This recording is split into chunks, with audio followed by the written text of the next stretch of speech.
Peace and grand rising to the sovereign, original, indigenous, natural, divine heirs. Today is the 24th day of May, 2026, and in ancient history, this day would have been called the day of the Pentateuch or the Pentecost. The Pentateuch is what it is today. Some of the subjects in the office of Christians call it Pentecost because it is a day of costliness for those who are subject to the throne. It is a day of Pentateuch for us because of the Fifth Amendment, Takings Clause, and other laws and treaties and things of that nature, and agreements among the nations, Islam.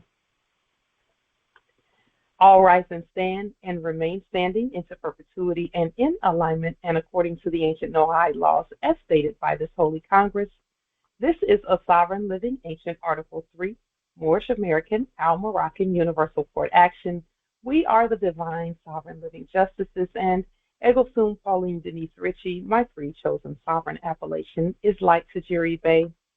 All are in capitis diminutio nolo in red ink, in proprio persona sui juris, in proprio solo, and in proprio heredes.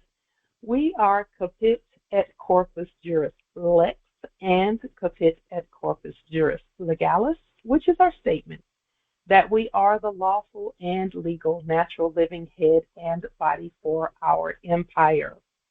All Moors are the divine, original, indigenous, sovereign, ancient, Al-Moroccan, Moorish American ascendants for the great pharaohs of Kemet and of the ancient Moabites, Canaanites, Israelites, Shemites, Cushites, Tartarians, and Hittites. Our full faith and trust, our allegiance, our honor, our credit, and our energy are hereby vested in ourselves, for we are the people who are the original indigenous, natural, divine, sovereign, ancient Moroccan empire. We're the de jure Moorish National Republic federal government. We are ancient Washington District for Columbia. We're the Universal Moorish American Consulate, and we are the Earthwide Article 3 Moorish American Consular Court. And for this, we are grateful. We are the law by our own sovereign status. We are the original indigenous, natural, divine, sovereign, ancient Article 3 living United States District for Columbia Court.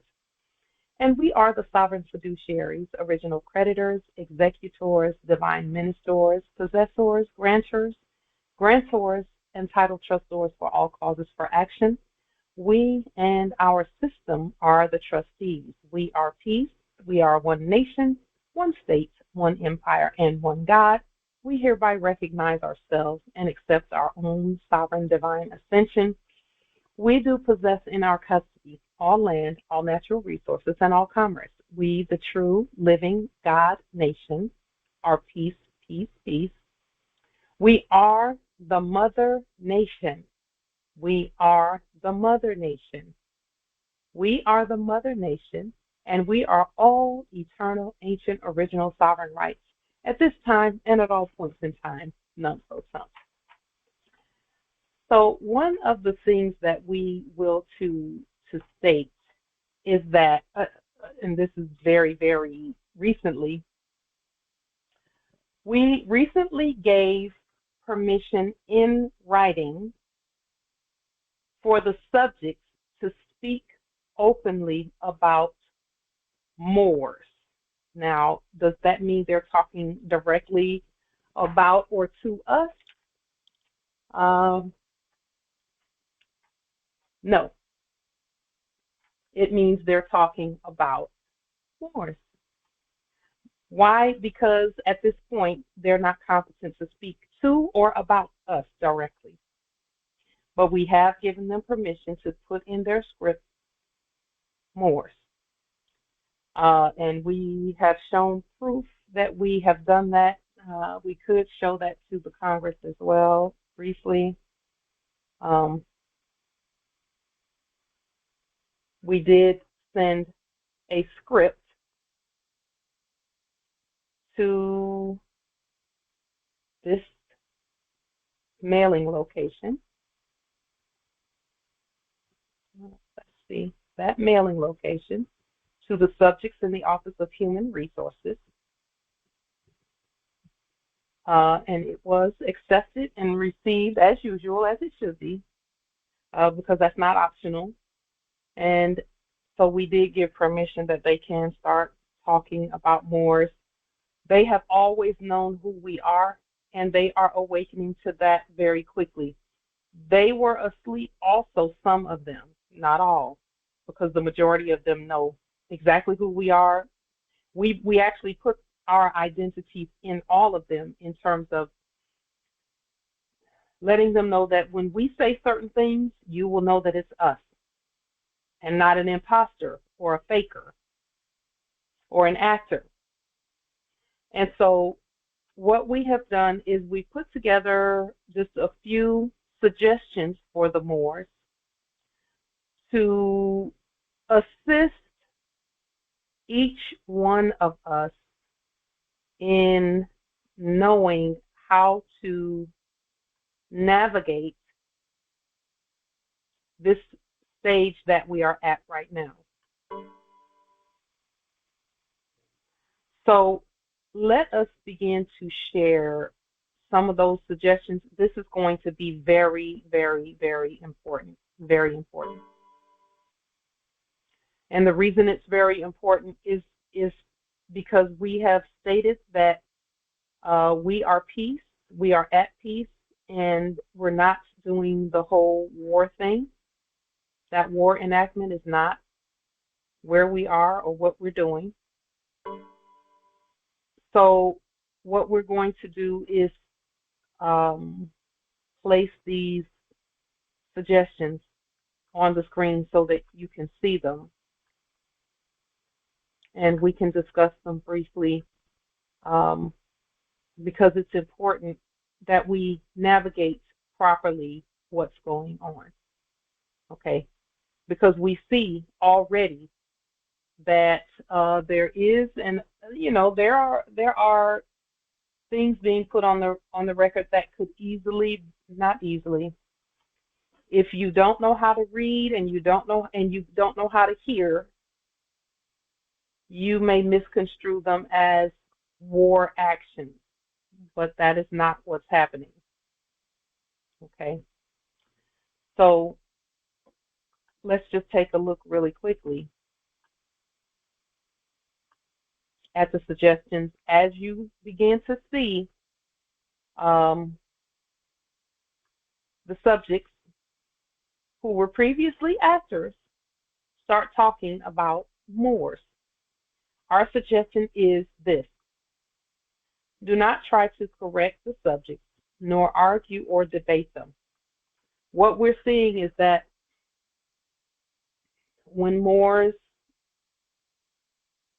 see videos about of the subjects talking about Moors,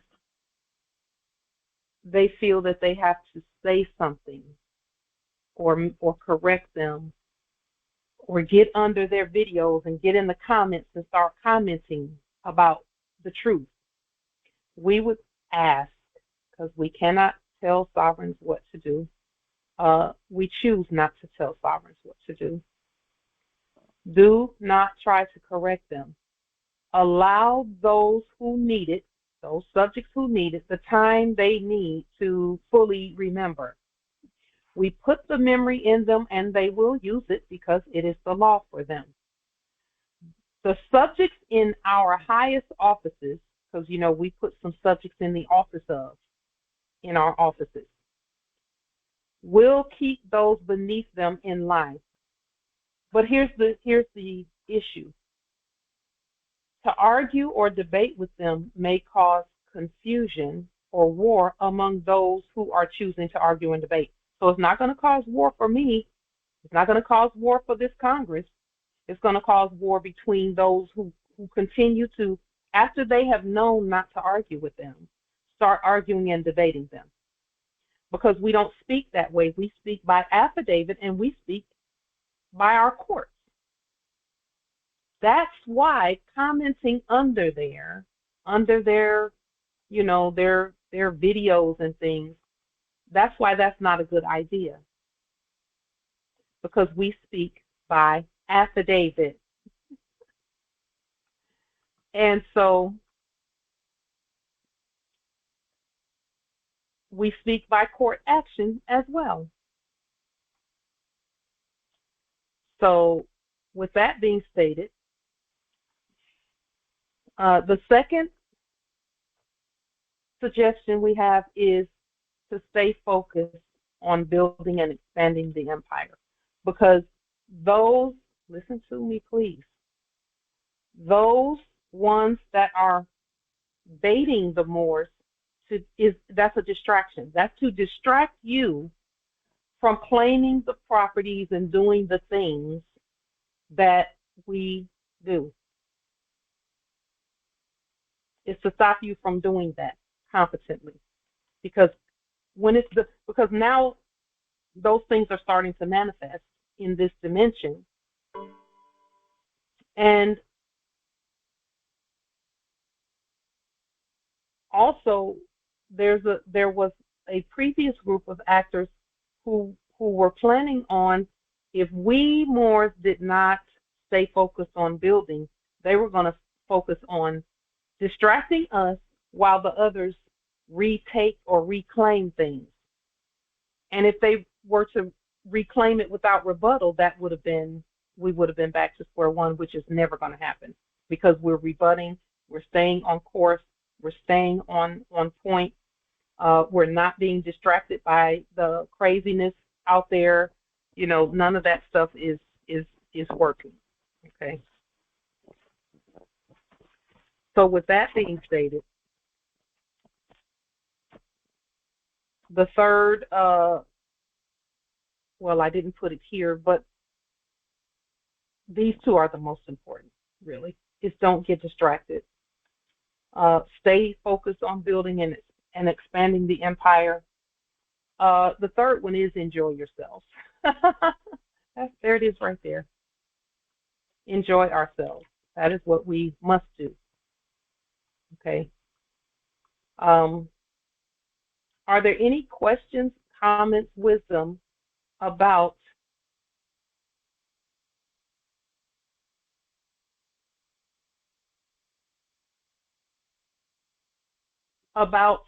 what we've stated thus far?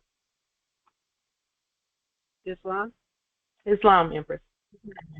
I'm in alignment, but everything you said, Islam. Islam. Thank you, Empress. We don't want to be drawn into their enactments, okay, because it's a distraction. And so right now what's happening is,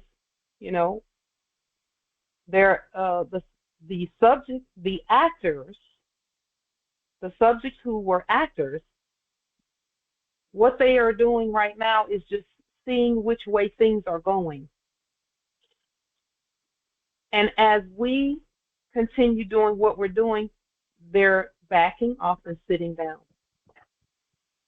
They're backing off, they're getting quieter and quieter, and they're preparing to just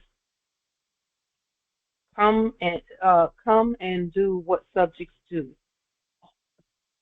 They're coming together and informing other subjects that they don't have to do acting anymore. They can just sit down and be quiet while we do what we're doing, so that they can hear. Because their job now is to hear, is to listen. Okay. So with that being stated,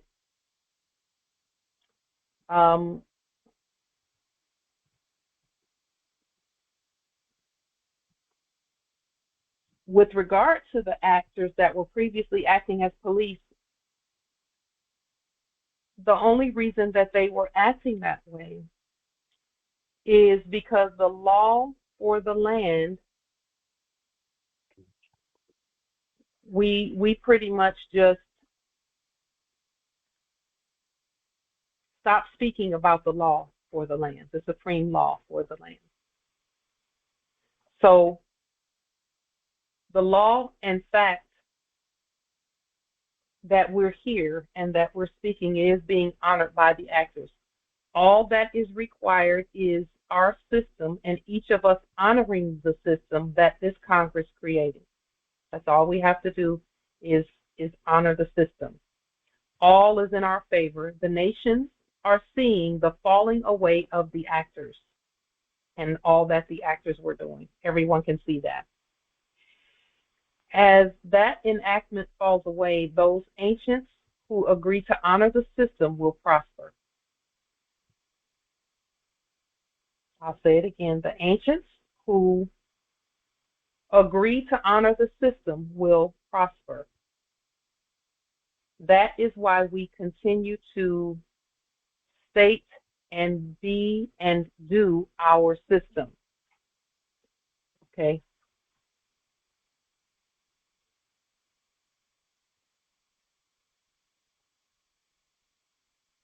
One thing we know about our system is that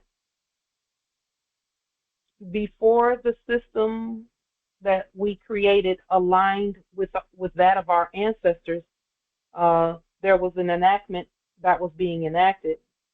And so, for example, and this is a question to the Congress, the corporations were creating departments,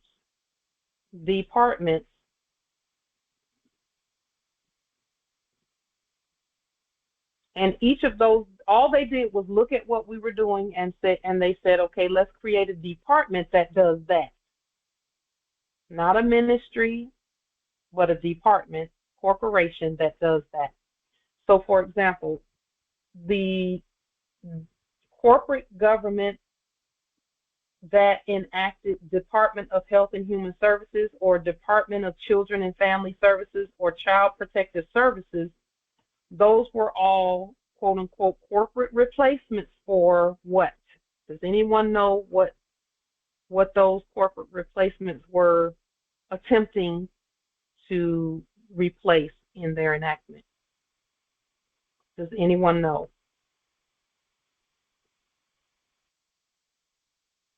That's the spiritual, and it has a physical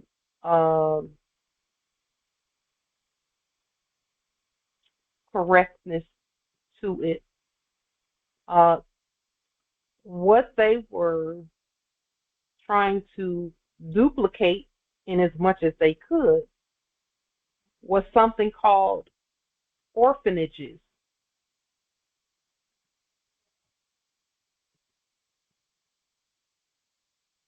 Because they were saying that these children don't have parents. They're all children. They're all minors because they think they're black. They're all minors. So there were some 40 and 50 and 60 and 70-year-old orphans who had to have things done for them, everything done for them. So they created the Department of Social Services and Department of Child Protective Services and things of that nature. I mean, think about it. When was the last time you saw an orphanage here or where you are?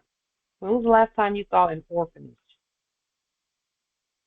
That's because once the matriarchs and the community and the people, once the people stop caring for their own, even those who lost parents in whatever accidents, military, whatever it was, where they lost parents, or they lost parents because of mental disorientation. I'll say mental disorientation because that means that the parents forgot where they were and who they were. Then someone had to even take care of them.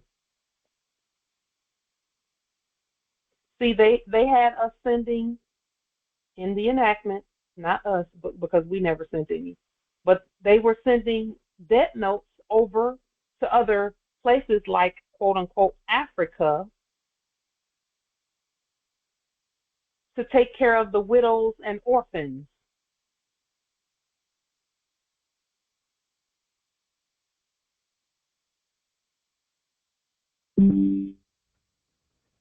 Islam. Islam, Empress. Oh, how wonderful. Grand Rising, Malamba Yazola. In the enactment, those widows and orphans were created by them. I mean, because really they weren't necessarily widows and orphans, but by virtue of having lost status, yes, that's how they became, in the enactment, widows and orphans. Yep. That's because, see, you can't honor your mother and father if you're an orphan. Well, exactly, because it is said in the etymology, it's fatherless, to be fatherless, to be parentless, fatherless. Now, the fatherless part, to me, speaks to the whole patriarchal, fraudulent, occupational system, democracy system. And then on top of that, well, the overarching umbrella, lack of status. No status, no standing, you are a minor. So the children's homes that exist are really orphanages in the enactment, but renamed, rebranded. Yep. Child support. Child support, yes. All of those. In fact, you know, in England, when your children are minors, there is a child support given to the mothers. Because I can remember, and I know this because I can remember my mother sending me to go get the child support from my father, but there also was a book where you got it like some form of, what do you call it?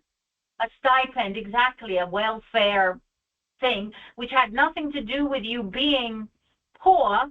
You just got that because you had underage children. Yes.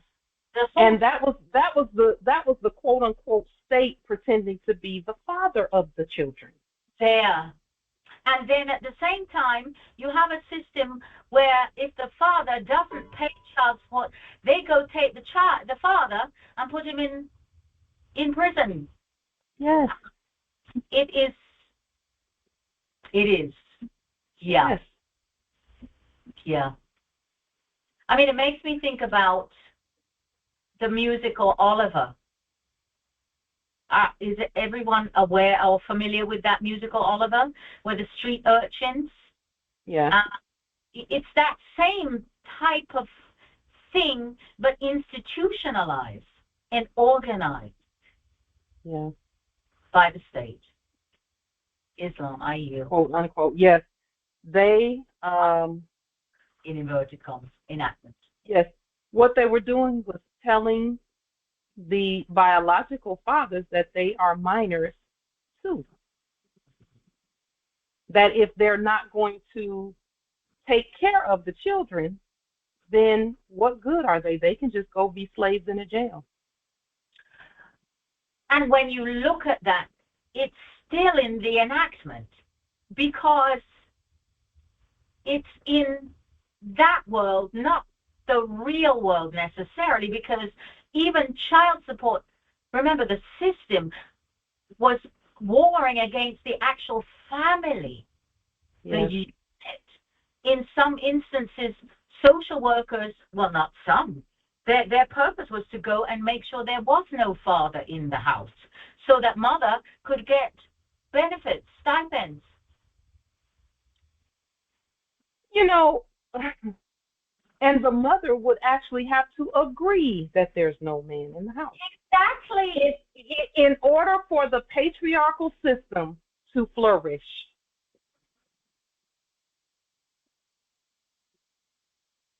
In order for them to build more buildings and call it child protective services.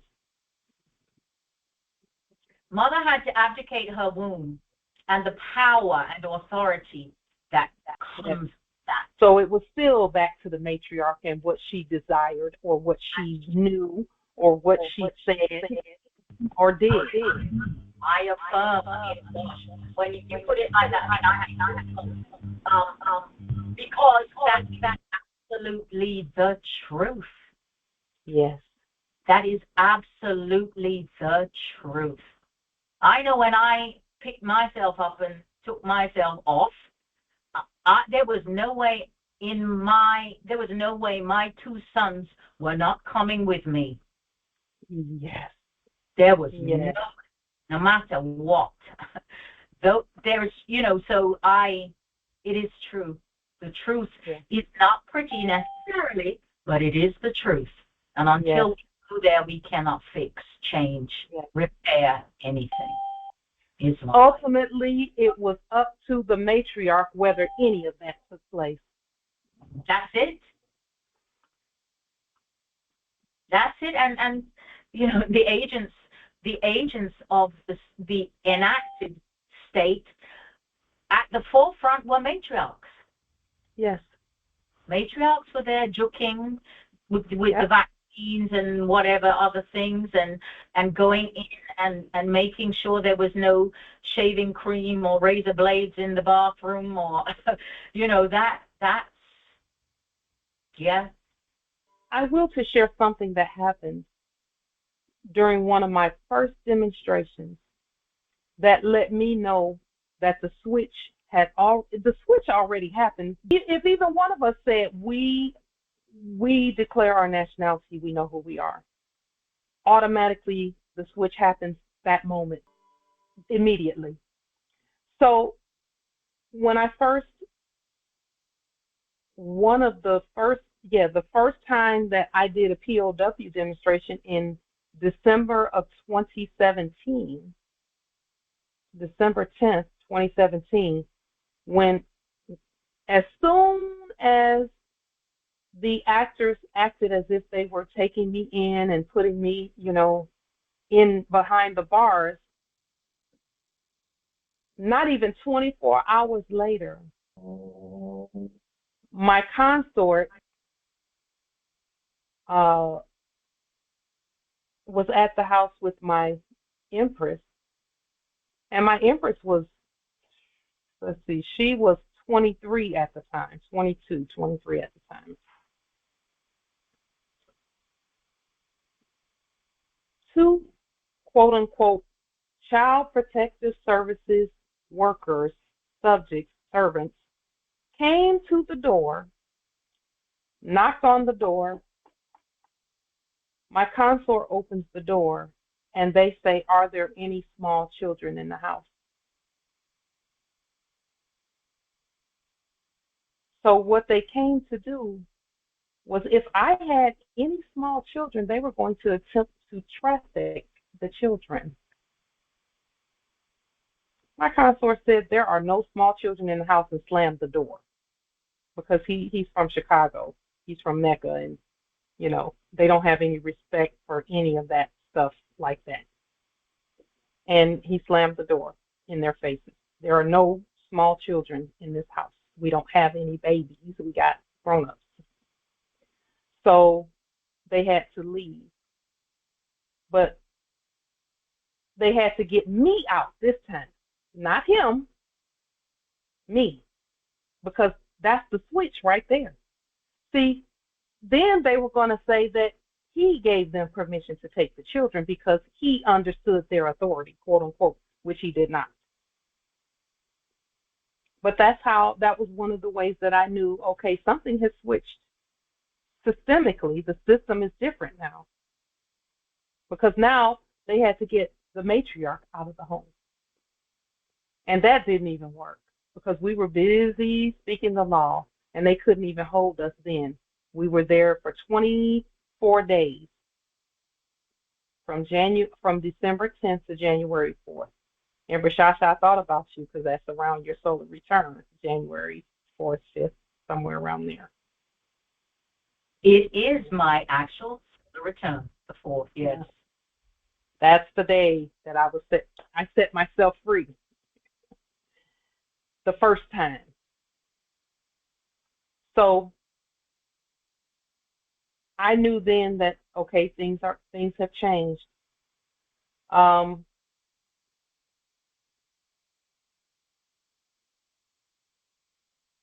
In ancient times, no one outside of us would ever be able to lay hands on the children. No one outside of us. If there was an empress in the community who felt like she didn't have what it took to raise her babies, then the other women in the nation would say, "No, we got the babies. Bring those babies here. Bring them here. We'll take that responsibility." And the only time that really happened is if empresses were wanting to go out into the corporation and do things like work a 9 to 5 that really turned out to be a 7 to 7. So now the subjects are asking about orphanages here on this land. Are there going to be any orphanages here on this land? Because that will automatically take the quote-unquote state out of the process. The only thing the state would do is ensure that the orphanage is licensed and bonded and insured, and that, basic human rights are being observed.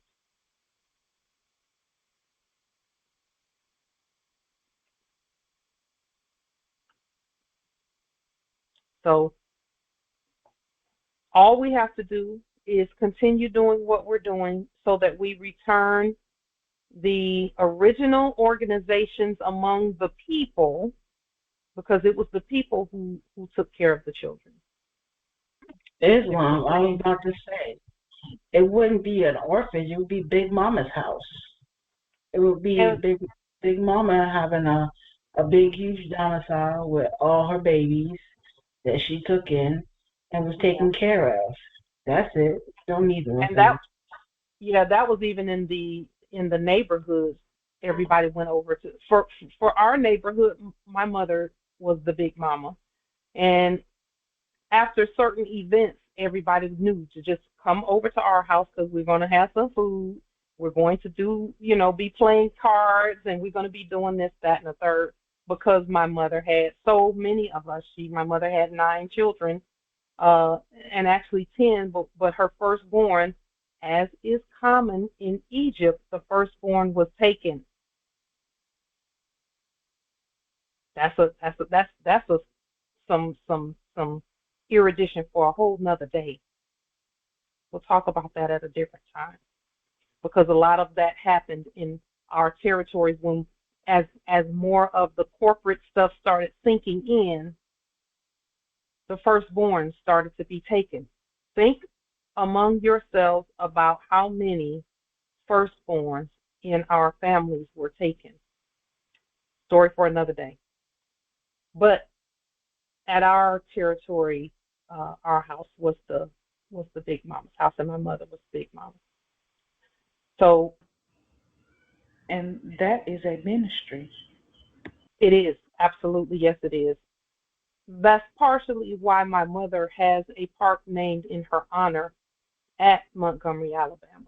Is because of the work she did. She took in even more children after having 9 of her own while we were there living at home. She took in more children from foster care and orphanage, not orphanages because there were none, but there was foster care. So the matriarch or mother of the temple or the church. Yes. That's who she is. That's always been her. So, and we honor all of the matriarchs who did that. No, there was no strangers. There were no children who didn't have parents, because if you didn't have your parents, my parents became your parents. That is absolute. There are many today who can say, you know, Pauline's parents were my parents too, you know. So, and I know you all have a lot of that where you come from too. And speaking of how Big Mamas had everybody coming to them, and no one was a stranger.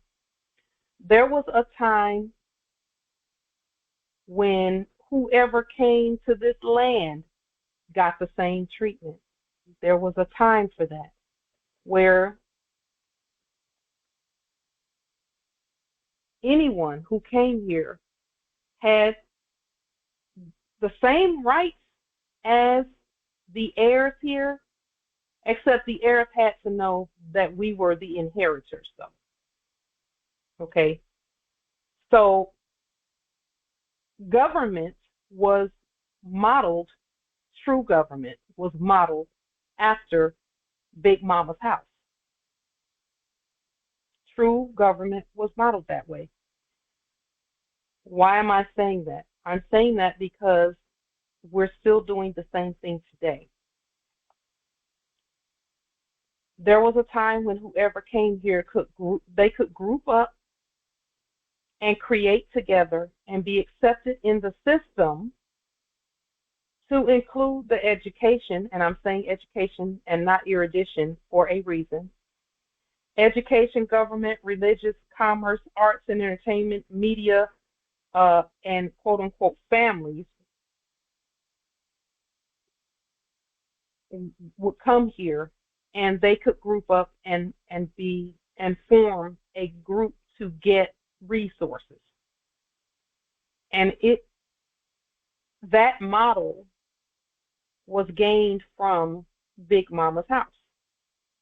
All the neighborhood children, even if you weren't from the neighborhood and you came from somewhere else,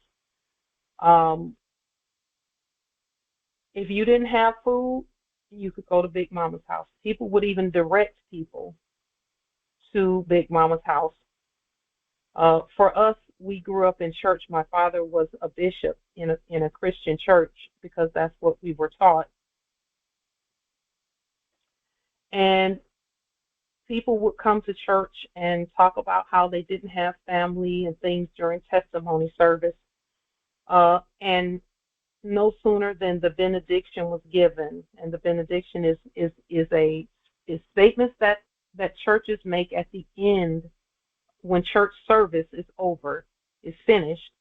They do a benediction it's a spell that they cast to let everyone go. And we could talk about that too, about how binding that was. But we'll talk about that at another time.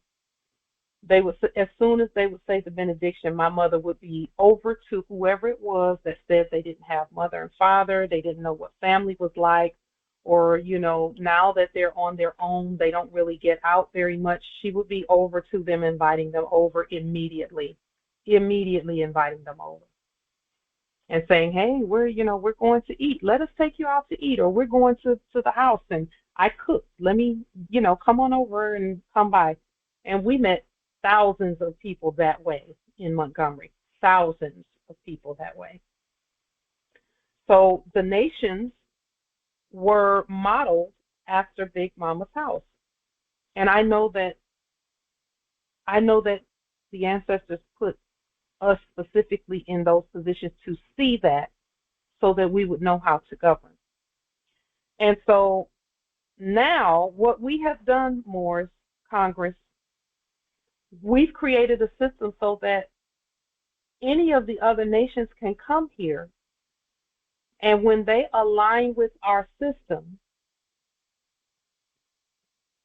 they too can do commerce, they can be erudition, we can do what Moors have always done, which is erudite the whole earth in the sciences, in economics, in math, in astronomy, cosmology, the clans, the matriarchy. We can erudite all people that way because we now have a system where they can be welcomed into the system without violation, without being violated. That's one of the reasons why the ancestors had us to put an entire system in place. Additionally, our system is in place to preserve the places on our land that our ancestors built. For example, just as we showed you several Congresses ago, it was maybe 2 Congresses ago, places like these castles, and we would encourage all Moors who have ancient buildings like this at your territory to please go ahead and at least do a levy and a bond. Our liens are overarching, and so I didn't do a lien on the building because the building was always ours anyway. It didn't have to be built because we had already built it. But I did do a levy on the building and some other paperwork on the building, similar to what we do. You know, we do levies and deeds and allodial title. These buildings are currently allodially titled to us. They always have been. They were here before any of the enactment came. These buildings have always been here because, and this is how you know, there is no building code that speaks to how to build a building like this. That's how you know it was here before those who were pretending to be government and pretending to issue building permits and things like that. There's no permit that can tell anyone how to build a building like this. There's no architect who can pull enough permits to build a building that looks like this, with gold, silver, copper, bronze toppings at the top of the building and things of that nature, and the use of the signals and sigils and signs that are on this building. The crosses and the spires and the fleur-de-lis, and this building, this particular building used to have gargoyles at the top of it, but they took them down. So they, you know, but there's no building code or permitting process, and no architectural firm that can even build this type of a building today. That's why you don't see them building it. Yes, they'll build a glass building or something that looks like the Burj Khalifa in Dubai, or some other buildings, but they cannot take the bricks from the land and the copper and bronze and gold and silver to make buildings like this. These buildings are eternal buildings. They don't even burn down. They can't even burn down. The stuff that's inside of them can burn, but the bricks will be there. So we would encourage you to at least do a levy, which is possession, and a bond, or a lien and a levy, either one, whichever your spirit states, or you can do all 3. On any buildings at your territory that are castles or any buildings that look like this. So if you have any buildings like this, please do some documentation on them, because in a very short while, these buildings are going to be occupied, and I won't say occupied, it's custom and usage for the Moors, for what we do, for erudition, for healing, for government, and all of that. Okay. So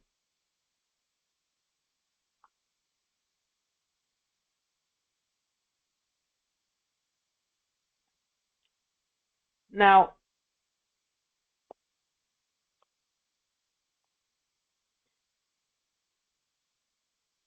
these buildings will be used because, again, as the nations continue to come together,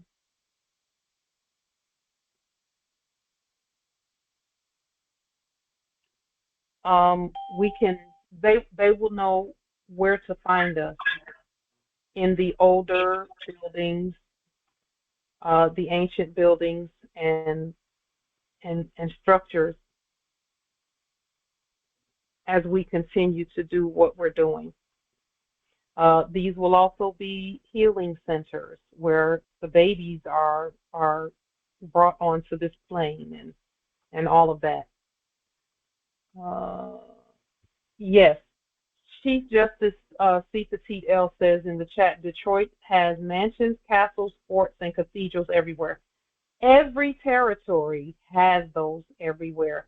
And the only reason why certain cities are major metropolitan cities is because those buildings were there first, and the subjects came in and served, and then we said, okay, we're going to go out among the subjects. And remember our story. Our story is that we were sent to live among the subjects so that we could learn and see and remember. And then when we become the majority, such as we are now, here we are the majority. We're not minorities. We're the majority. Negroes, Black, Colored, and African American is the minority. We are the majority. And when we become the majority, we would come out from among the subjects.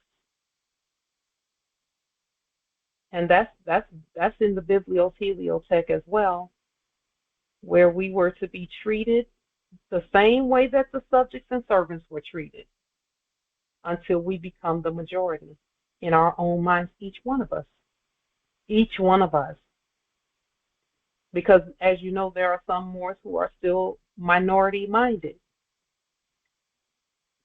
They still think that they're Black, or that, you know, that they don't have to govern their own affairs. And so that's a minority mindset. And once we became the majority that we are now, that we would come out from among the servants and subjects and be separate so that we can erudition ourselves and remember and assist one another in remembering, and then begin to govern, just as we're doing right now.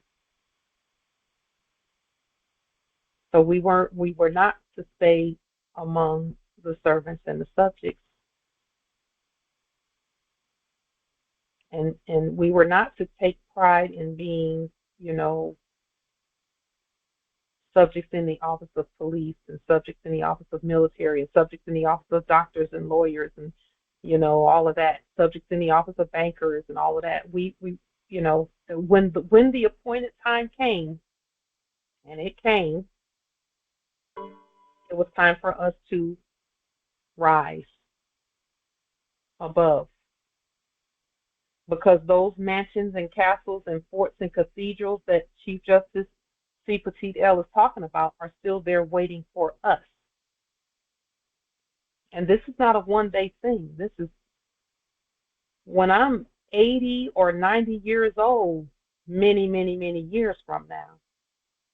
When I'm 115 and 120 years old, many, many, many, many years from now.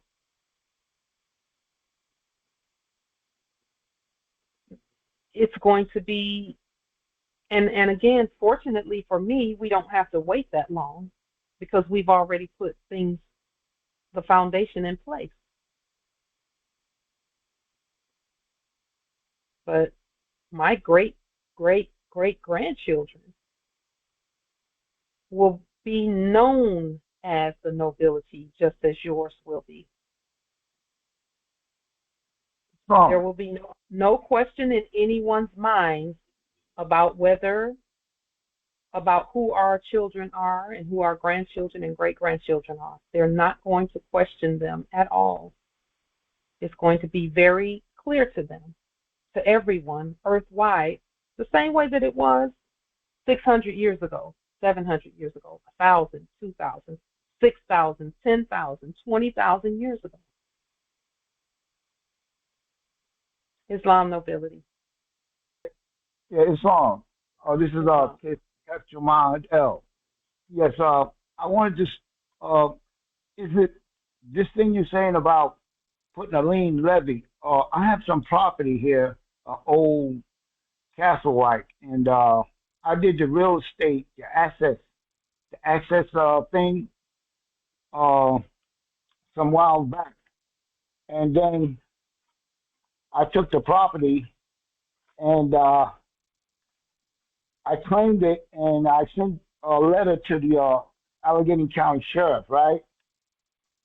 You know, writ of restitution and possession. It's been a while. It should be how do I go about trying to when the time comes after this you know, I done, you know, like in favor of the people. I went through all the lien levy and bond with it, and I'm wondering what's my next move. How do I go about going? Do I have to step to the Allegheny sheriff to see if he because I put a lien on the sheriff also, you know, and he's fully aware of all that. So, and I gave him a letter of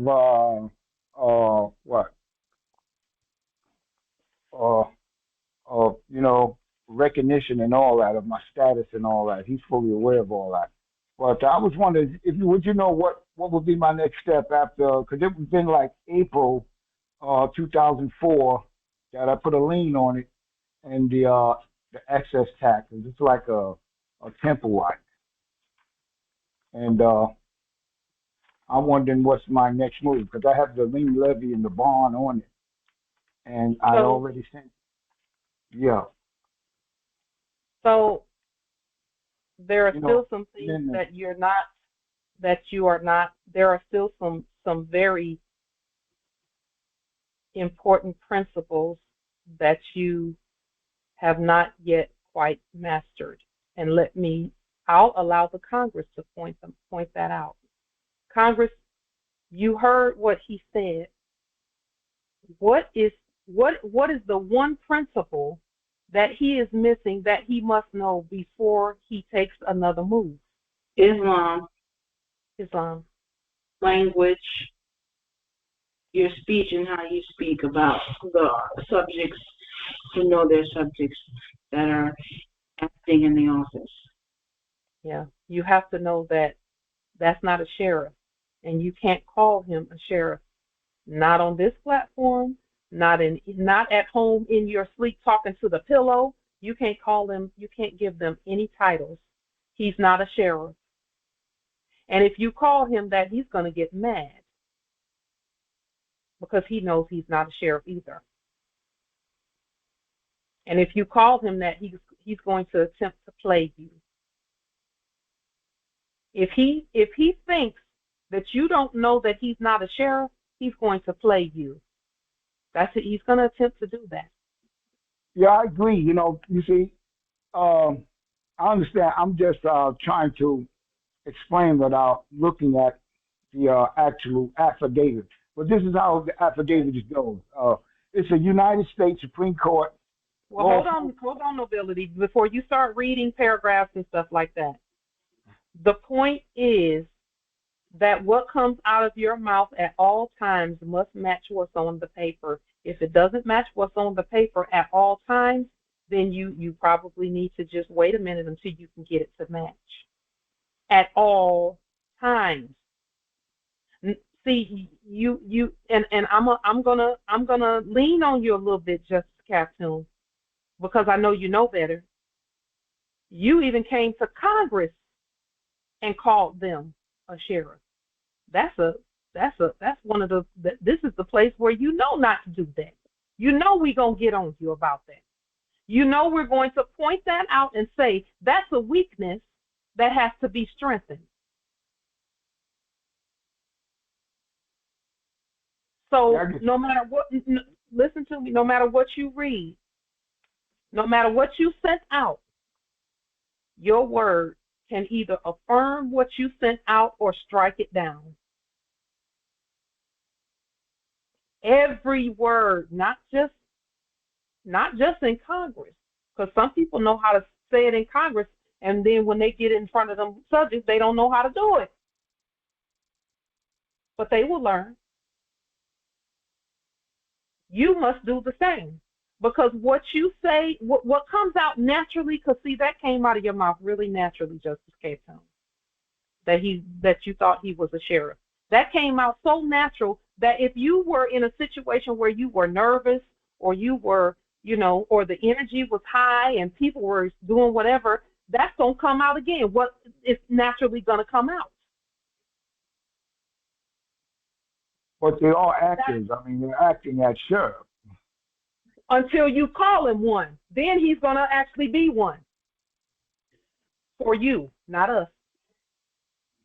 I mean, even if I call him, he's still an actor, though. But he's going to act like what you call him to be, because you're the sovereign. He's not. He's an actor.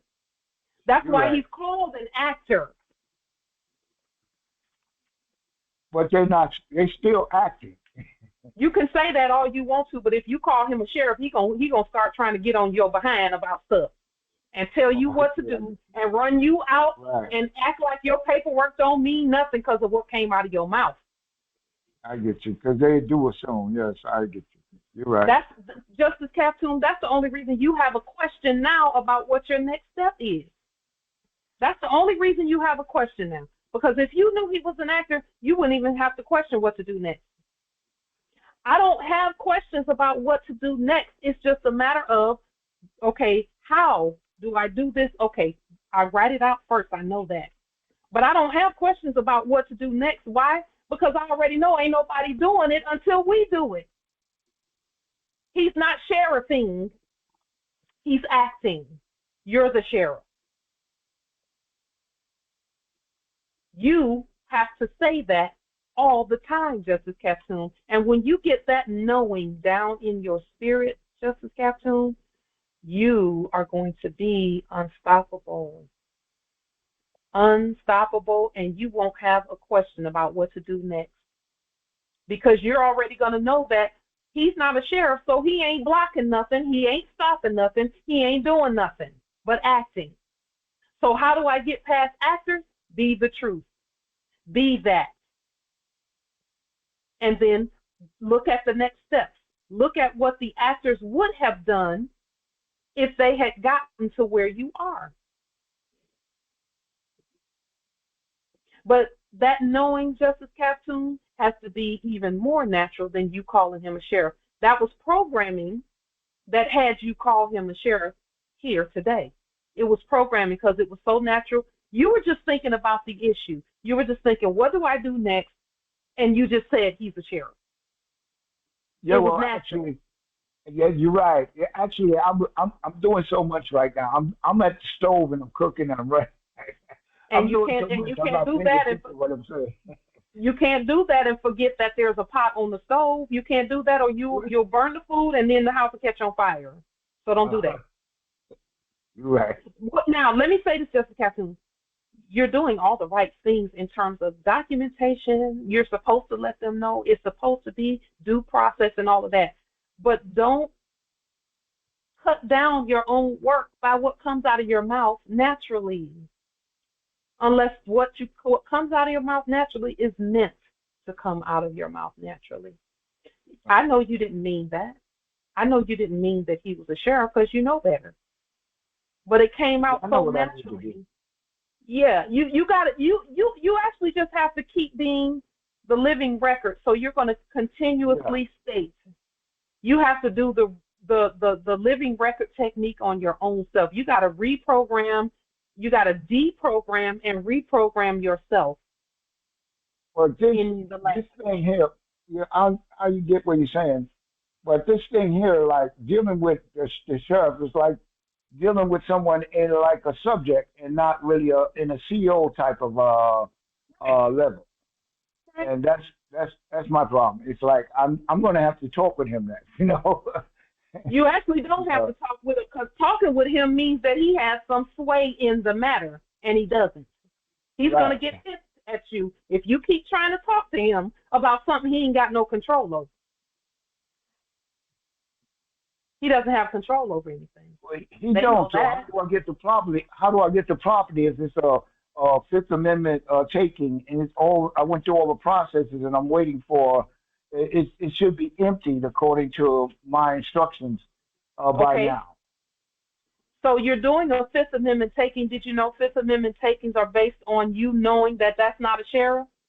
Right. I do But know you- that, but so- that's what I'm saying. so- Why do I have so- to talk to him if I know? I know he's You not. don't have to talk to him, but what you do have to do is know who he is. And always state who he is, because here's the thing. You can have the property, that's not the issue. The property is not going anywhere. The issue is if he shows up in a costume. That's the issue for you. If he shows up in a costume and you say what you said in Congress today, he's going to take you to jail. He wins that one. You see, that's the reason why I'm really hammering this in with you, Justice Captain, because you're right there at the precipice of your estate. You're there already. You're missing the one valuable key that no matter what you're explaining, it has to be natural that you know he's not who he said he was. See, Fifth Amendment takings is based on the fact that you're not any name in all capital letters. That's what Fifth Amendment taking is about. The only way that dude was even claiming to be a sheriff was in all capital letters in black ink. That's according to the Fifth Amendment, or against the Fifth Amendment, rather. It's against what you're doing. And if you turn around and speak against what you've done already, because you said it's a Fifth Amendment taking, then calling him a sheriff, you're speaking against your own word. It's like you're bipolar. And you can't be bipolar. You can't be bipolar. You must be unipolar. That means one, not two. You see? So you spoke against what you're actually using as, you're using it as the law that says you can have the place. The law says you can have it according to the Fifth Amendment. You can, because you're not to answer to a capital. But you're calling him something in all capital letters, having him answer to a capital. And if he answers to a capital, the word sheriff in all capital letters, then he has to arrest and take and do. He's supposed to steal, kill, and destroy. That's their job. Why you think so many blacks were shot down in their enactment? That's steal, kill, and destroy according to the law. Because the blacks were calling them sheriffs and police in capital letters and black ink. So all we're doing is letting you know that that's not how that works, that you must know the difference, and you can't let it slip out of your mouth like that when they show up in them uniforms. And my passion, Justice Captain, is what it is, because you even had the audacity to say it in front of the Congress. That's why I'm like, I get what you're saying. He's not going to know what to do if they show up. He's going to do that if they show up. This subject here in Pennsylvania, Allegheny County, I've spoken with him before, and he's told me face to face that he couldn't do anything about the thing. When I came to him, like the solvent, and spoke like the solvent. So it's like I'm expecting the same type of response from him. Like I can't do anything. You know what I mean? So I'm saying, what will I do when I hear this from him? His mouth saying, I can't help you. There's nothing I could do about it. I mean, So he's telling me he has no power. he's telling you that, but you're not doing the demonstration yet. If you were to show up there and enter the property, it's going to be a different story. If you say what you said today, that's the point I'm trying to make to you. Is they already know they don't have any power, they don't have any authority except what we give them. They know that already. They do know it. They know exactly who we are. And that's why if you call him a sheriff, he got a sheriff on you. He's got to do it on you.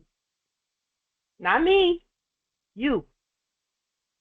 Whoever it is that called him that's what he's going to be to them. I have no way. He's never heard me call him a sheriff. I mean, the paperwork says subject in the office of sheriff. You don't know. He could be listening now. Possible. Yeah. Well, like I say, I'm just speaking off the top of my head, and I'm trying to cook and everything at the same time. So I'm sort of like, just getting it out there. You're right. I'm not paying attention. The reason I'm hammering it, Justice Captoon, is because I love you and I know you on the right track. You just got to fix that.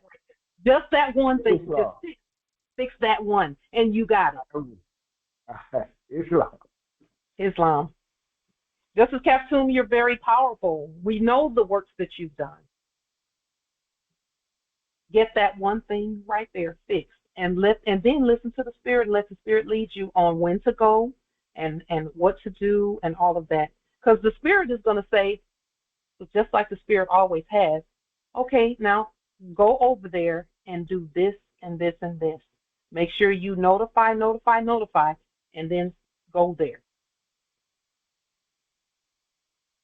And when you get there, speak nothing but the court action language, and no one will bother you. Just like our Moors from this weekend, this strong end that we talked about before the recording started. And as it turns out, I just happened to be on the phone with them at the time that it was happening, and they couldn't touch him. Couldn't touch him. So now, Justice Captoon, this next topic, this next portion of the Congress is going to speak to the other things that you stated. You said you did lien, levy, and bond, and you did this and you did that, and what's your next move? Now, the next move is not necessarily more paperwork. The next move is a knowingness, just like what we just stated. First of all, knowing that that's not a sheriff, that's an actor, a previous actor at that, a bankrupt actor at that. That's that. Then there's another knowing too about what you've actually done and what your paperwork has actually done, what it is, and which levels it has addressed. There are three main levels, or three levels, that cause movement of resources. There are three levels that cause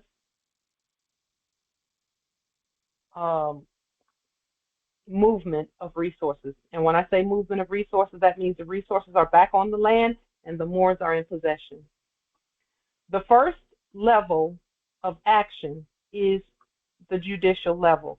This is the law. We talked about this before. Then there is the administrative or ministerial portion of the action, which is the legal documentation, legal paperwork. Justice Captoon, then comes the operational.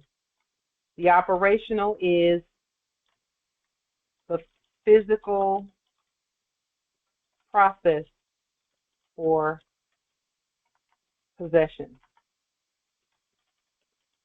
The operational is what the what the what the what the people do when they go to the property because they've already done the judicial and administrative processes. Then they do the operational process. That's going there, that's entering the property, that's securing the property, because there are things that we must do when we go to the property in order to ensure that all is well as we continue to be at the property. We go there, we enter the property, and then we secure the property immediately. Okay, so we have to have plans on what that looks like. What does securing the property look like? It just looks like making sure there's a lock on the property that is secure. Making sure that the property is locked. You know, so that as we're in there, the property is not, no one can just walk in freely, okay? Because you mean changing the lock, huh? Yes, but Justice Captoon, that's gonna look a little different than what we saw in the previous era. Now, let me just ask you, Justice Captoon, how would you go about changing the lock on the property that you're talking about?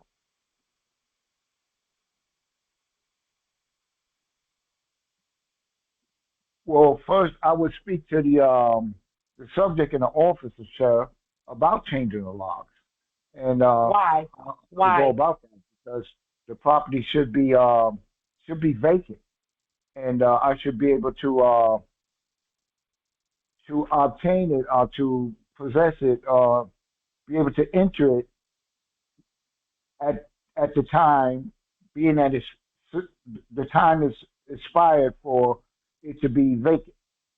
So I would speak to him on that subject and see. He probably tell me he can't do anything about it. Like, it's not the first time I went to him about property. It's another property that was a personal property, a private property, and I had the same problem with the same sheriff a couple years ago. So I'm thinking that I'll have the same. Did y'all hear him, Congress?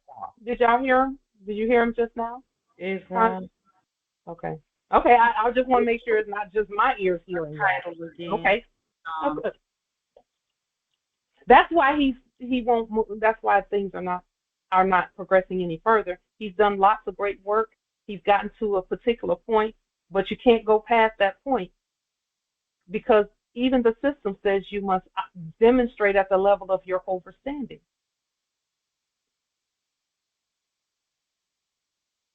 You must demonstrate at the level of your overstanding. So go ahead, Justice Captain. We're listening. Just we want you to know we're listening. We hear every word you're saying. Yeah. Well, I think I'm ready to go about it in the way you say, and the proper verbiage to and see how it works. Yeah, make sure that I'm saying the right things and I'm in my right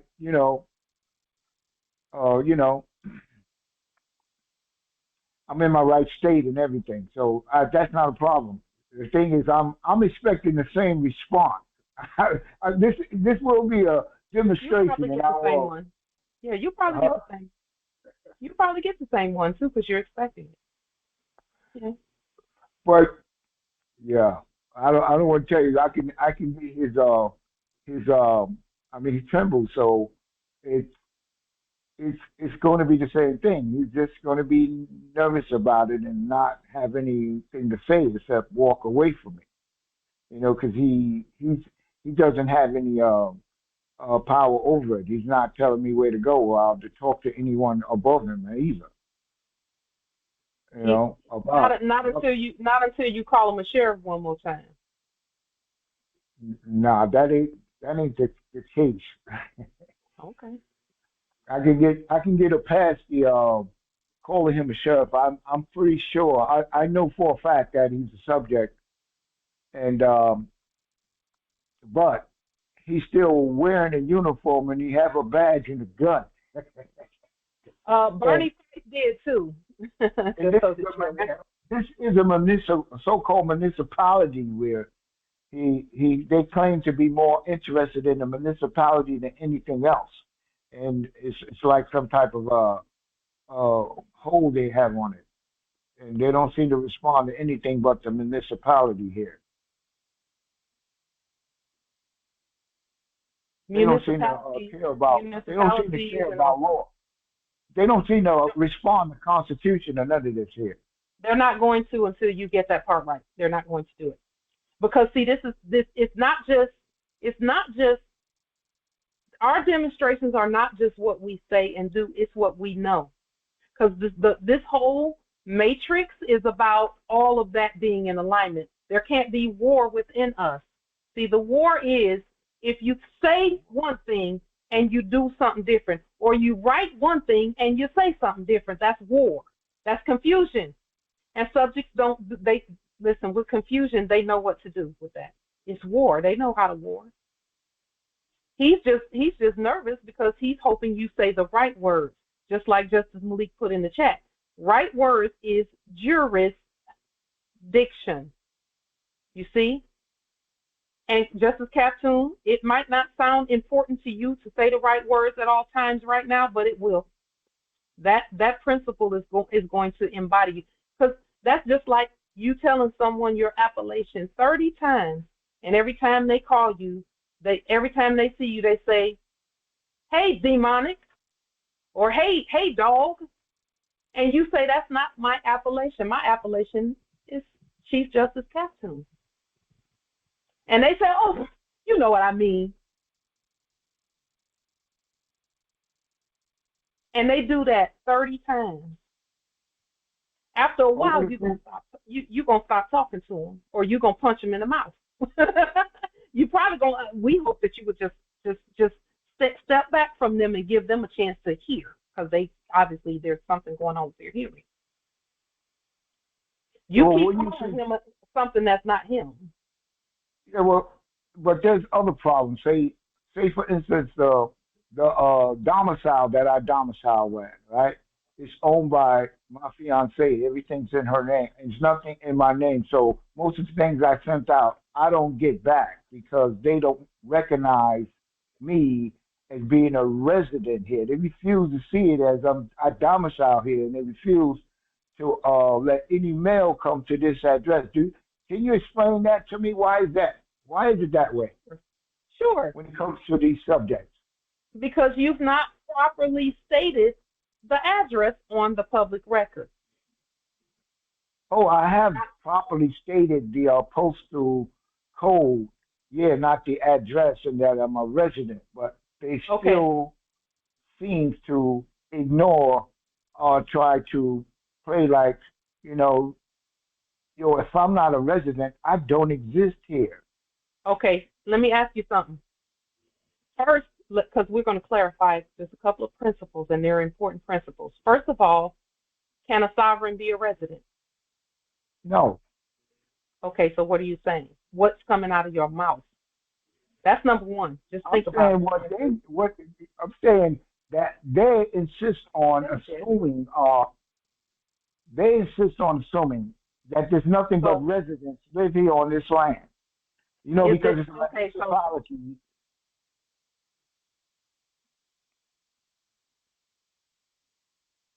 So, Justice Captoon, their assumptions don't have anything to do with the law.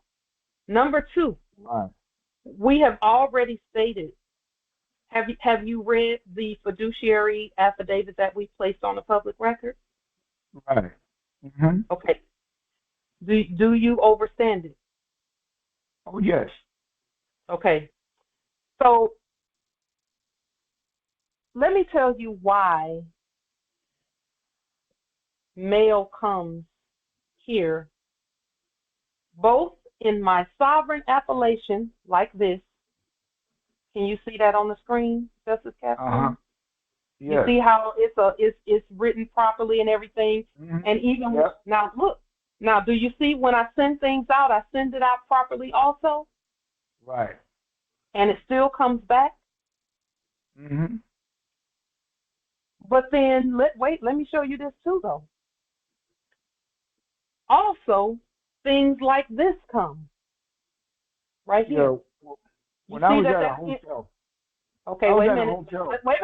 Wait. Let's don't jump ahead. Stay right here on what I'm showing you so you can get this. All right. You see this that came here? Uh-huh. Right here? Yes. Is this me?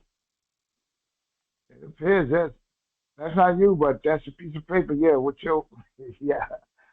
You see what I'm saying? So now, when things like this come, it's up to me whether I'm going to properly state or restate this. But we've already put it on the public record that this is not me. But that is a person that I own. I own this person right here. Right. And that's what I mean by what I'm telling you about properly placing information. I have over 40. I have over 40 something, affidavits on record. So I understand what you're saying. But there's a legal piece or an administrative piece. Look at the screen. You did the judicial. Now the administrative and the operational must be put in place.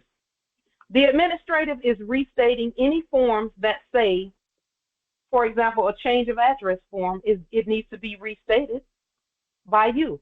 A change of address form needs to be restated by you so that you can receive mail. Have you done that? No, you haven't. Oh. You haven't. I know you haven't for a number of reasons. Yes. So do a change of address affidavit. So take the change of address form that's issued by the USPS and restate it, and then it'll be issued by the post office because you're the post office. And give it and put it in hand it to the subjects in the office of United States Postal Service. Do that. I will do that. Yeah, it's wrong. Okay, so that you can receive mail. You don't have to have their permission. You're not asking their permission. You don't need to talk to them. Just hand them the affidavit and walk out. Don't say nothing to them. Because sometimes we feel like we got to be diplomatic with subjects. Subjects have to be diplomatic with subjects. And sovereigns have to be diplomatic with other sovereigns. And subjects receive commands from the sovereign.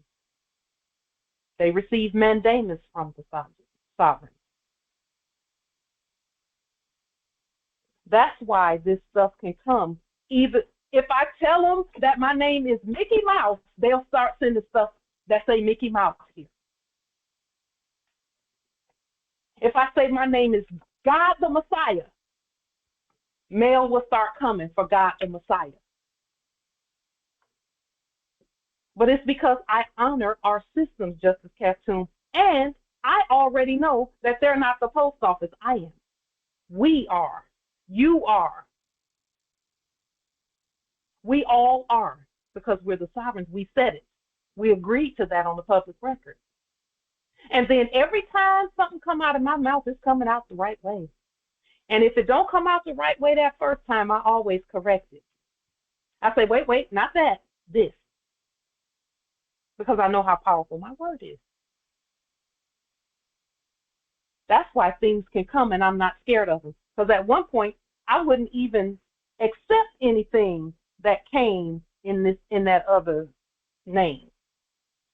Because I had not created that other name. I didn't accept nothing that came like this. Because I was like, nope, return the sender. I was scared. The ancestor said, you will take dominion over everything on this earth. I don't care what it looks like. It can be pale, it can be living, it can be dead. You will have dominion over it. You will not be afraid of it. You will know what to say.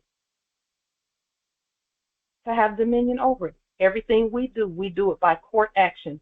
This stuff comes because of 18 United States Code MIB 1001B. And our fiduciary document says that these things, that we have control over all letters, numbers, whatever. So Justice Captoon, no one can tell you where you can get mail if you want to get it there. Mail for a subject in the office of J.D. or a subject by the name of J.D. Vance has even come here to this.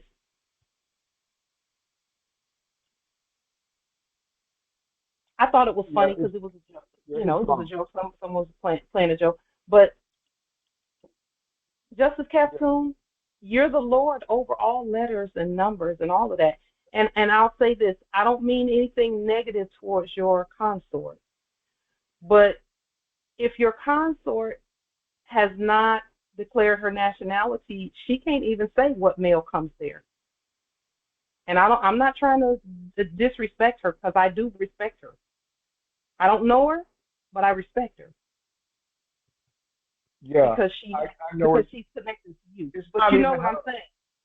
Yeah, I know what you're saying, but she's got a new house, and this house it's really not, she don't own it, so it's I think it's none of the that owners doesn't matter. None of that matters. None of that matters. And I get what you're saying too about, like, if there's a rental and mail starts coming for someone else and their name is not on the lease, it can get people in trouble in the previous era's enactment. I get that part too. I get that. There's something that you must say and do in order to know that our ancestors will make whatever the situation is turn out the right way. But when you know what to say out of your mouth without capitulation, because calling them a sheriff is a capitulation. So our suggestion, Captain, is just work on that piece right there. Just work on that piece. And all the other stuff will manifest. And when we do things from our proper status, such as restating a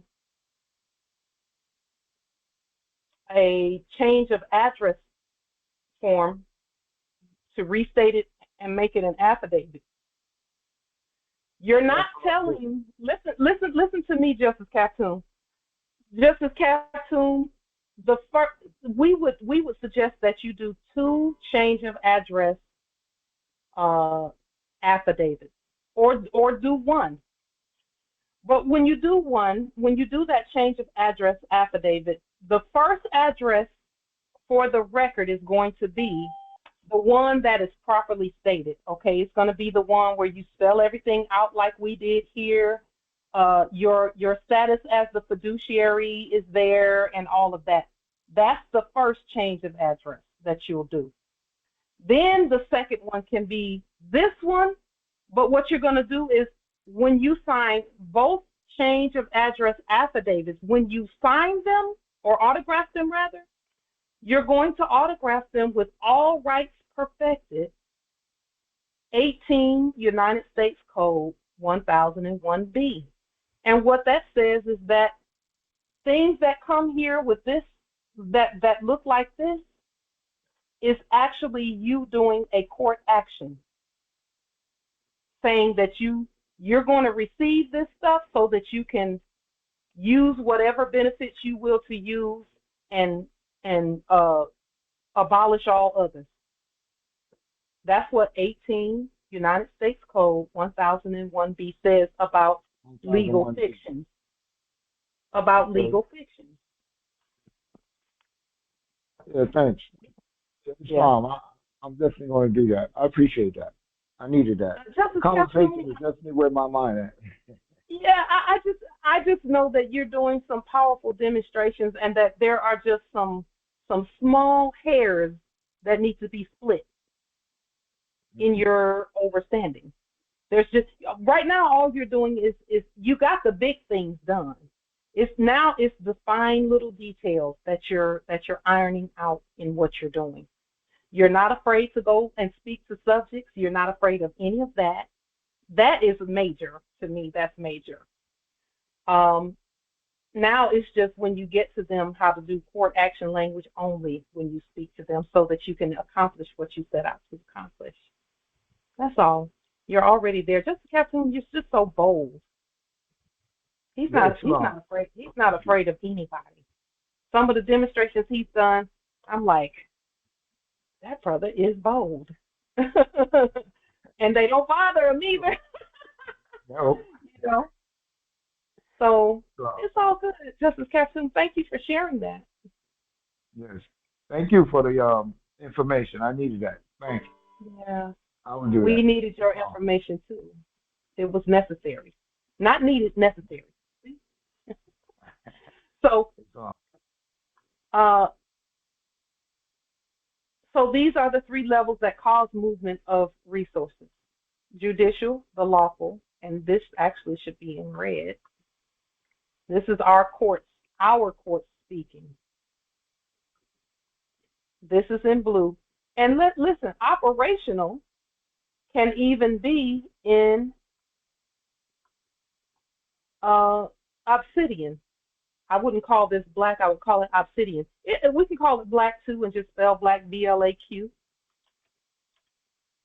or BLAQUE. We're not afraid of the word black, by the way. I saw a video recently that our great Chief Taj did years ago. It's an old video. I think it's like 7 or 8 years old, like right when we started demonstrating, where he talked about the word black. It was a really short video, and he was actually talking about descendability, and he talked about the word black, and he said he's not mad at the word black. You know, it's not a bad word. It's just that it changes descendability. The descendability principle is ruptured when we call ourselves black. I like the way he put that. It was beautiful. It was really a great. And he had his fez on, and he was out with Chief Justice Valentine at the time, and it was interesting. So, with that being stated, is everyone clear on the three levels that cause movement of resources? Justice Captain, you've done the judicial. The administrative and ministerial is the legal. So levies, lien, levy, and bond is administrative, except that we do them from a judicial perspective. In other words, the foundation of the administrative process is the judicial. So in the previous era's enactment, what we were doing was we were doing operational things without proper legal and lawful standing in the enactment. That's what we were doing so like if you go and you fill out a form for a loan, you know, from the previous era. In the previous era, we like when we did the paperwork for this, what we called it at the time was a house. I was asleep, me and my consort. And this was many years ago. This was 20 years ago or something like that. We did the operational things. You know, we filled out the loan application and all of that stuff. But the judicial and the ministerial things were not done by us. The judicial is nationality. It's the foundation for anything ministerial or operational. If you only do operational things, which is the physical process, and you hand it to an administrative person, so we did the operational by filling out the loan form, we handed it to an administrative actor, a subject in the office of administrative loan officer or realtor, you know, pretending to be those things. We handed it to them, and what did they do by the time it got to the judicial? There was no judicial available, so they did a corporate court action on our paperwork because we had not declared our nationality by then.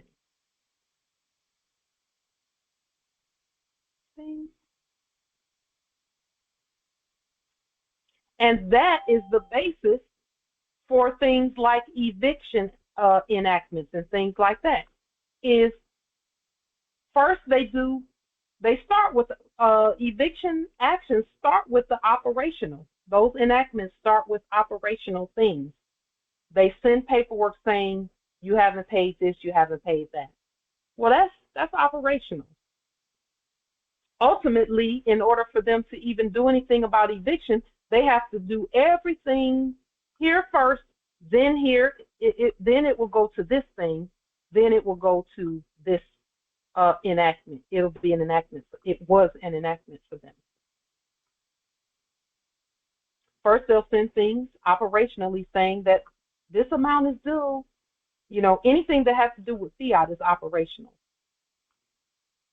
Debt notes, that's operational. And if you don't satisfy the operational piece, then they have to actually have a trial or hold court and administratively in their enactment from the previous era, this is not now, this was then, they would say, okay, well, we've not gotten any money from them. And the only reason that the quote unquote money, which is fiat in their enactment, the only reason it mattered was because there was something legally that said that every person who's in this legal system who has a legal contract that says pay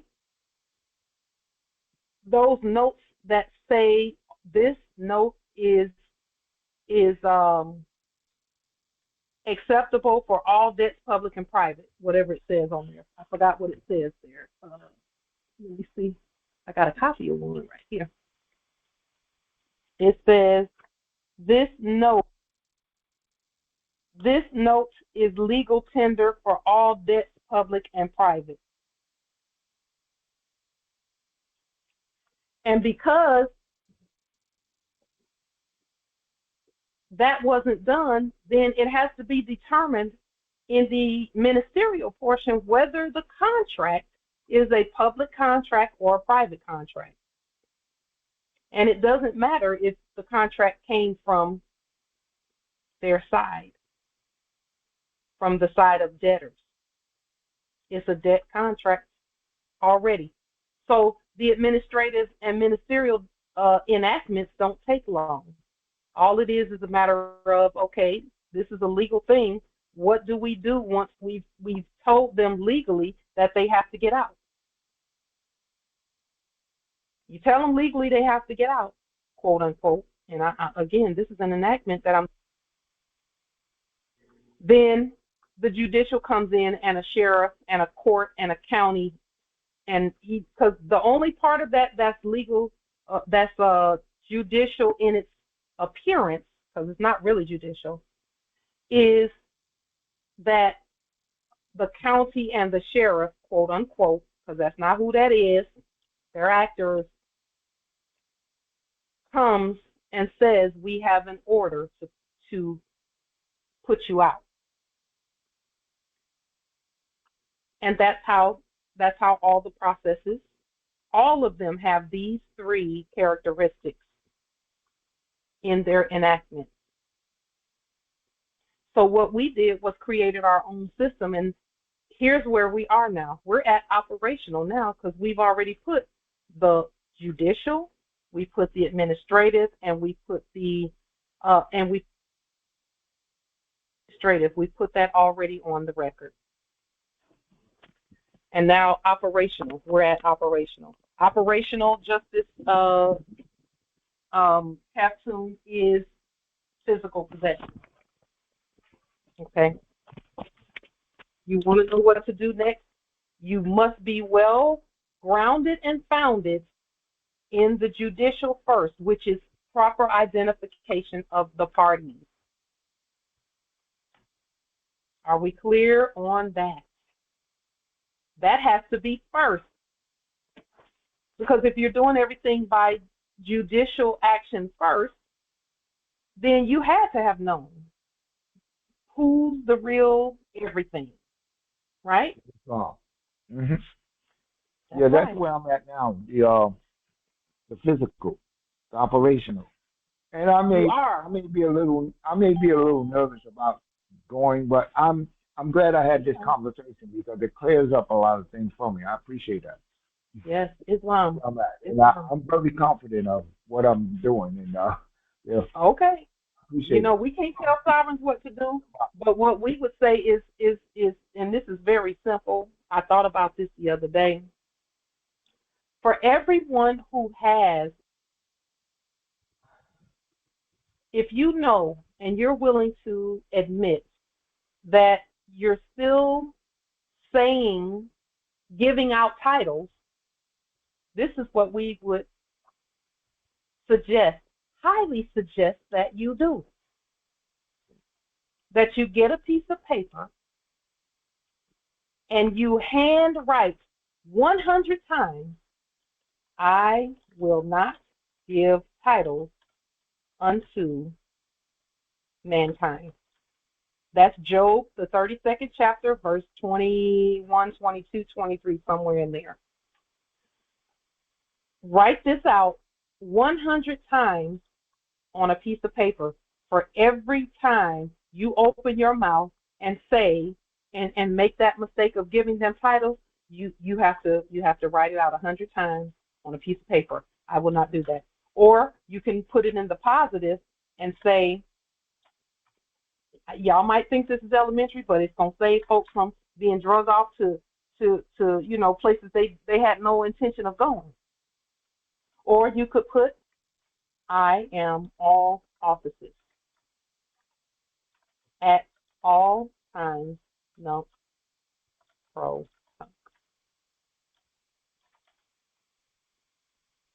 Write it 100 times. Write it up 100 times. Don't write it down. Write it up 100 times for each time that you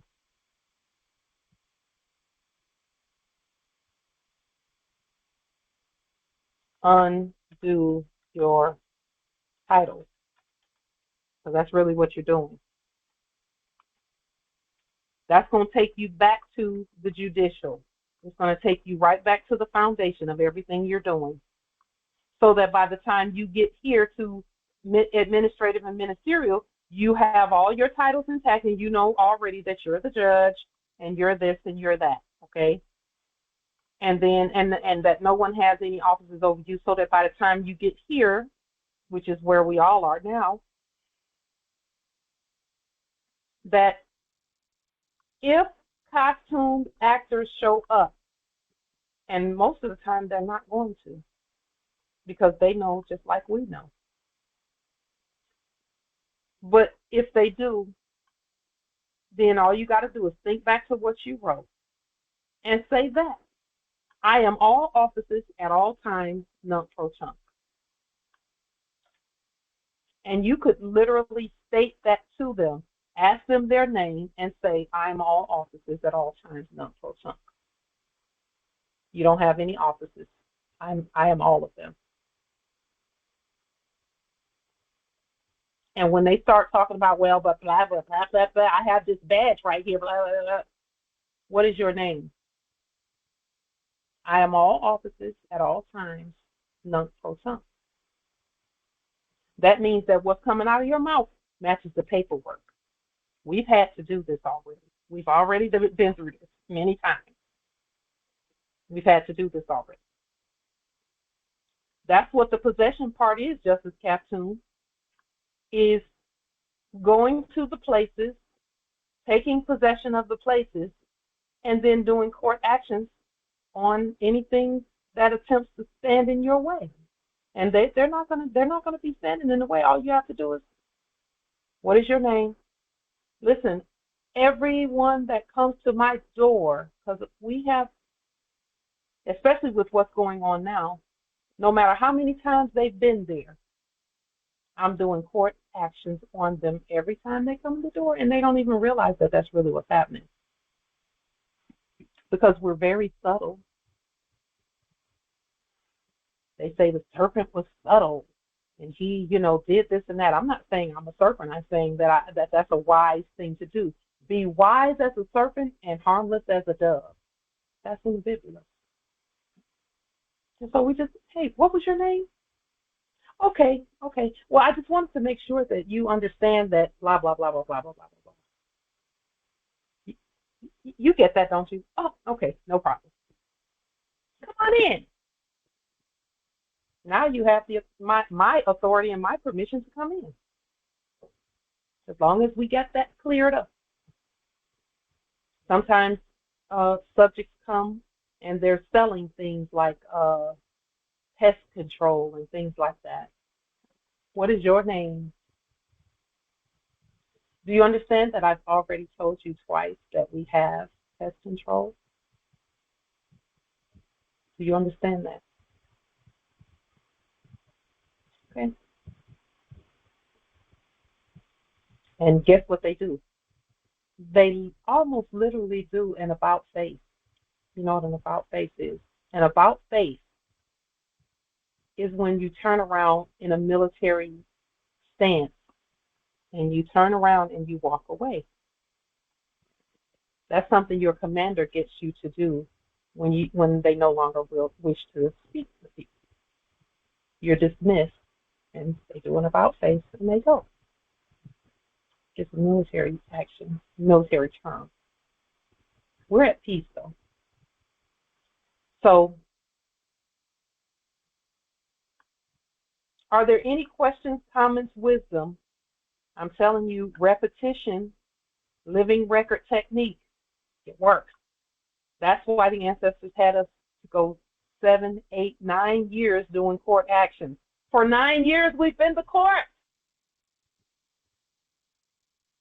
For 9 years, we've been to court. We've really been to court forever. We just joined our ancestral alignment, got back in alignment with our ancestors.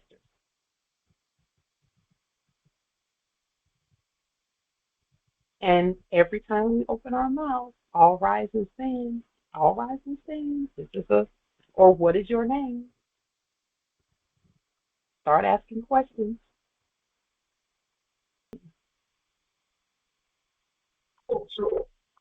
Islam. Islam nobility. Peace. The noble you was just interacting with about the documents and the domicile. I have a question for him. If you're hearing me, have you done the public trust deed and the allodial title for that particular property? If you haven't, you might want to look into that. Islam. Oh yes, definitely. Allodial and all that has been put on public record of the property and all. Yes. Now your words have to match all of that. Boom, done. Okay, great. Great. Peace.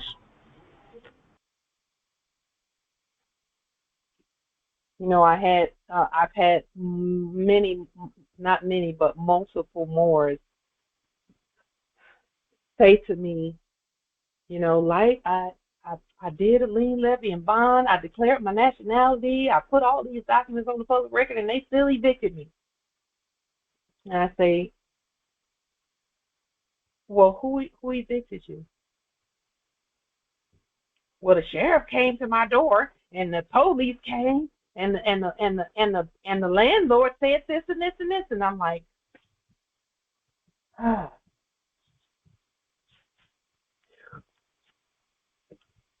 I mean, what can you say to them? What can you say to someone who did all that work and let their mouths undo it all. You can always hear it in what they say. You can always hear what the issue is that they're having by the words that come out of their mouth. And they'll say, but I did everything you said. No, you didn't. And it's not even about that. Did you call him a sheriff? Did you call him a police? Did you call him a judge? Well, but you know what I mean. No, you undid everything that you wrote. Now you have to re-invoke jurisdiction. And as long as you know how to do that quickly, you'll be fine. That's the point. That's the beauty of this. But you have to know what you're doing in order to fix it.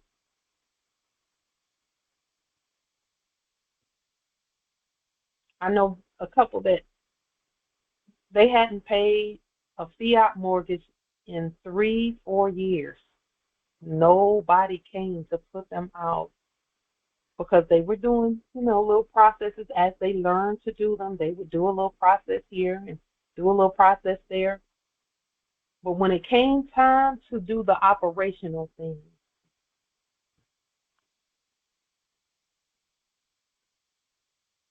they called them judges and sheriffs and all that stuff, and even went down to some place that they called a court after doing a court action. Did a court action and then got scared. I know that's what it was. And I'm not criticizing them. I'm just stating that more we got this once we know how to keep the words in our mouth to be pure. And know that we can invoke jurisdiction every time. If we made the mistake of calling them a police or a sheriff, we can just say, nope, I didn't mean that. This is what I mean. You're not a sheriff. I'm the sheriff.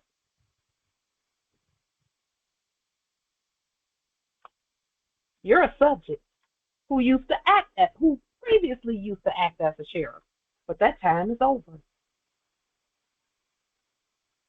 You were acting then. Now I'm not going to let you act like that. I'm the sheriff. I'm the real one.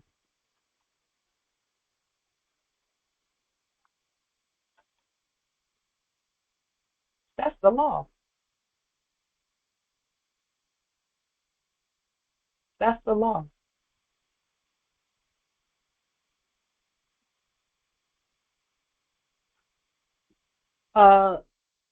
Empress Angel, when you say that the locations are just listed, is that a location that you can go to see? Oh no, you just spelled out all of the locations that was given the constitutions. Pardon. So check the video after that and see if the location is underneath. Oh, I did that too, and it's just the regular the link to the Google Drives for the documents to be edited and so on. There's no link for the Constitution. There's a constitutional file. There's a file on that on the Google Drive for that. Okay. I've looked at both of them, so I just seen the list, so I'll keep looking. That means I'll have to look for it. That's fine. I'll look for it. It's on the Google Drive. I just have to point it out because that's where we put the stuff and just left it there because that's where we said it would be. So I'll look for it. Islam. Any other questions, comments, wisdom from this amazing Congress? Let me say just a few things too, while as we adjourn. The actors have come out of their acting situations, and what they're doing right now is called this right here.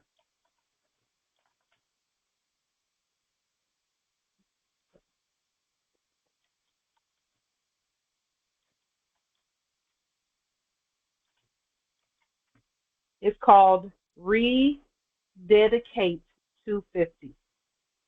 That's what they're calling it. The number 7 is the number of, for them, it's the number of completion. It's read Dic 8. That means that everything that we have consumed by way of the word is to be read. Everything that we consumed, all of our study that we put on the public record by words is to be read. That means they have to say what we've been saying, but from their status as subjects. That has already begun, except that their comprehension of what we've stated and placed on the record as the law is somewhat confusing for them. It's a little bit, because they're still waking up to that. As they begin to, again, read out, because they're trying to interpret records right now, read out the words that we consumed and put on the record. Okay? This word is the root word for dictionary, or word, or diction, or dite, because they call this an indictment. When they spell indictment this way, he was indicted. No, this is indict. That means there was a word that was stated about him. Okay. Are there any other questions, comments, wisdom regarding anything that we've stated thus far?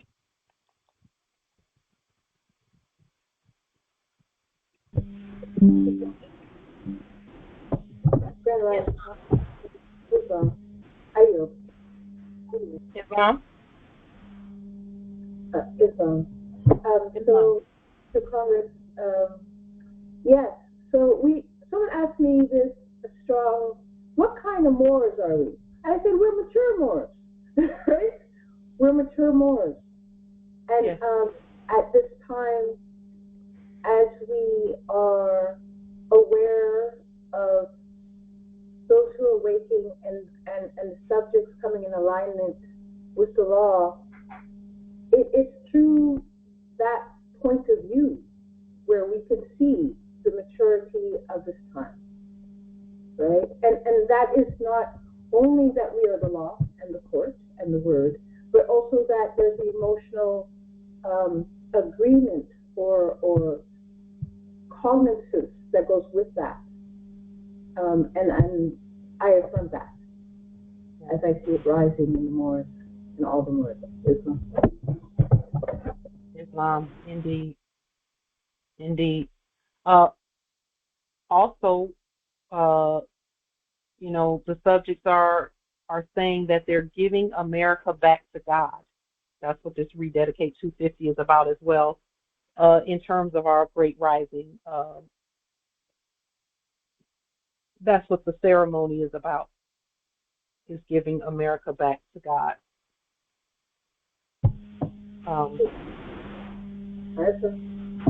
Yeah, we affirm that as well, Empress Anajel. So, as we move forward and you're doing your demonstrations, just ask yourself, just take a look at what it is that you're doing, and just prepare, because we're preparing to do the next portion. Is the action that you're doing, has it been founded judicially?